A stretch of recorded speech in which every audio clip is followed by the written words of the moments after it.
ములంకాడ బంగాళదుంప కర్రీ వండుకుందాం. టమాటీలు కొంచెం ఎక్కువ వేసుకొని గ్రేవీ రావడానికి ఒక 4 టమాటీలు కట్ చేసుకున్నాను.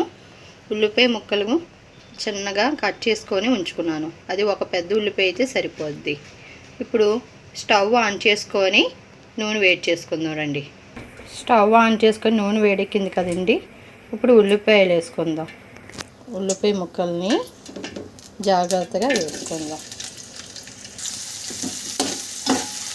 ఇందులో ఏవి కూడా యాడ్ చేయట్లేదండి. అంటే జీలకర్ర అలాంటివి ఏవి యాడ్ చేయకుండా ఒక ఉల్లిపాయ టమాటా అంటే మన ఇంట్లో ఉన్న వాటితో సరిపెట్టుకొని వండుకేటట్టుగా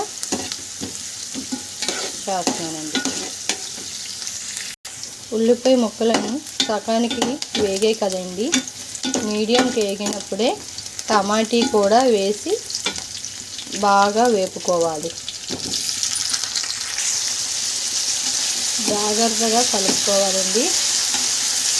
దగ్గరికి టమాటీ అంతా ఉడికిన దాకా అలాగే వేపుతూ ఉండాలి. కర్రీకి సరిపడే సాల్ట్ వేసుకున్న తర్వాత జాగ్రత్తగా కలుపుతూ ఉండాలి. కూరకి సరిపడేటట్టుగా కారాన్ని కూడా వేసుకోవాలండి. కారాన్ని వేసుకొని ఒకసారి కలుపుకొని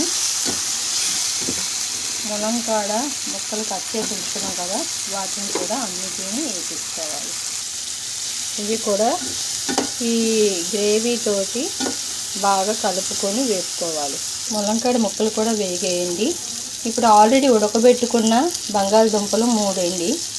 వీటిని కూడా వీటిలో వేసి బాగా కలుపుకోవాలి. ఇలా కలుపుకున్న తర్వాత